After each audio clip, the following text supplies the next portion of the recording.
For my next feature now, we've got my special guest. I'd like to introduce Ortis Deley, a recognisable name and friendly face from Channel 5, Gadget Show, among other problems. Ortis, thank you for accepting my invitation to come on to the Syndicated radio show worldwide with me, Danny. It's great to have you on. My pleasure. Nice to be on, Danny. Nice to meet you. Nice to meet you. And we're talking today about research into kind of electronic gadgets and devices, especially coming up to the season now where people are kind of online shopping and having ideas to buy presents for their loved ones, close ones. So could you tell me more about the research, please? Yes, I'd love to. So the research was commissioned by BT, and this was to find out more about how we are interacting with technology and what our behavior has been over the past few months and what impact that is having on the use of technology and how we'll be gifting technology Yeah. at the end of the year. So BT are rolling out a full fiber service as of today, allowing people to connect to a broadband service that is faster, up to 25 times faster than their super fast broadband service, and very importantly, more stable. And the stability aspect is very important because it means that while someone in your house is streaming, perhaps at 4K, their movie or their visual content, anybody else in the house can either stream or connect in any other way to online shop or to surf the web and stay connected in terms of social media without any glitches, without a degradation in their service. So they won't get a pixelated image while someone else is experiencing something really nice. And they have found that, especially given the pandemic settings that we have all had to live with, shall I say, the behavior that it has led to is more tech related gifting ideas for this Christmas. So if I can give you some Please do. examples. 83% of consumers across the UK plan to give a connected device this Christmas, and smartphones are top of the heap, which may surprise very few people. It certainly doesn't surprise me.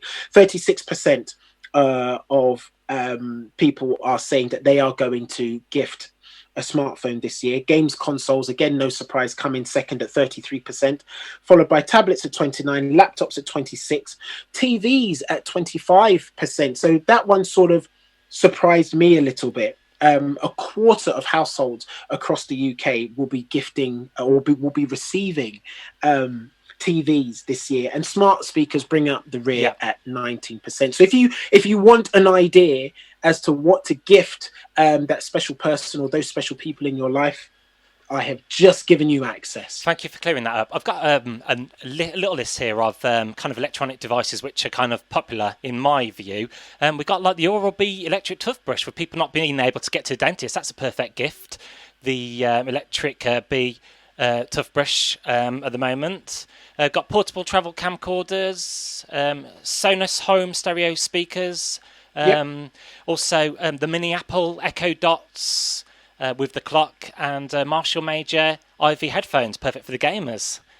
Yeah, yeah. So all great gifts. What you're seeing is a leaning towards less traditional gifts at this time of year and more tech ones. So it's now no longer unusual to receive a pair of wireless earbuds for Christmas, or a speaker that you can then link to other speakers around the house to give yourself that great sound in every room. Yeah. Fast disappearing are the days when you would gift a board game or a pair of socks, clothing, or a red letter day, for example. It's more about tech enabling people to stay connected, or perhaps you to stay connected with that person that you are gifting the tech to. Right. Are we seeing like a decline in, say more the traditional gifts presents, like you say, like board games and toys as well? I've also got here, I noticed in this Zoom meeting, you got the nice 1989 Batman logo. Lego have also brought out a Batwing. I used to have that one as a kid as well.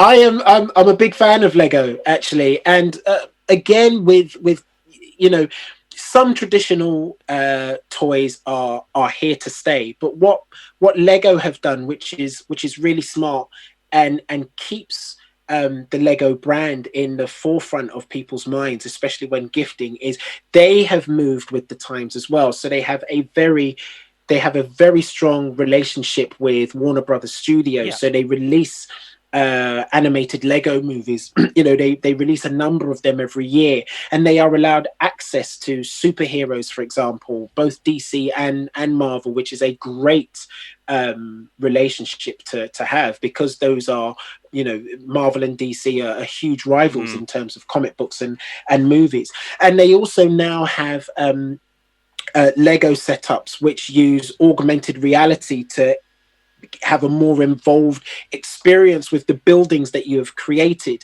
and the gamification of those creations. So they have done very well. So it might be the more technological aspect that draws you in, but there's also the literal building blocks of the company, traditional building blocks of the company, that allow for those more sort of old school gifts to be given. So I don't think people will stop wholesale giving traditional gifts. It's just a shift that we are witnessing. Yeah. And this is quite a debatable question, but I must ask, because a child of the 90s, my parents only spent, like, say, £80. I suppose that was a lot of money back then.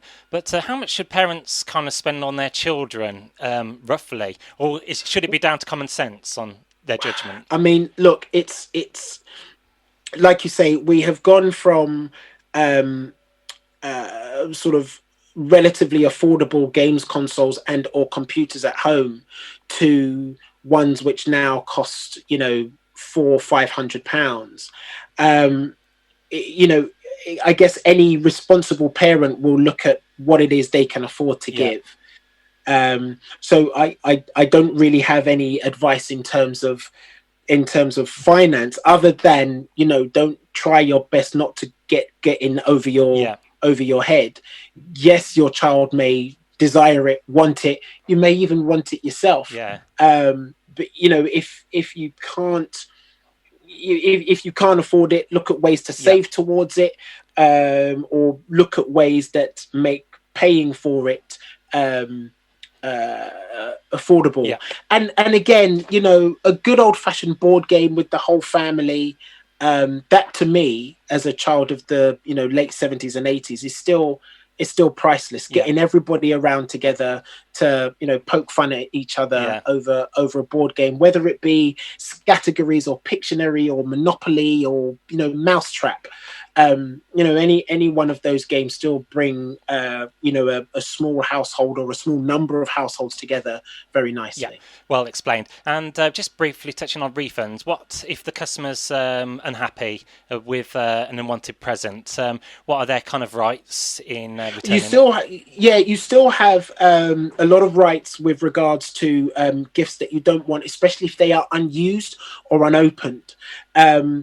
A smart way to buy a gift for someone is to present the gift receipt to them as well, so that they can return it to the store if they so desire, and exchange it for another gift. But again, if you haven't used the technology, a lot of stores will be very happy to allow you to exchange. Well, some priceless advice there from Ortis Deley. It's been a pleasure having you on, sir. Thank you. It's been my pleasure. But could I just say, regarding BT Full Fibre, for more information, especially as to whether you can gain access to it or when it is coming to your area, you can always just go to bt.com/fullfibre. Wonderful.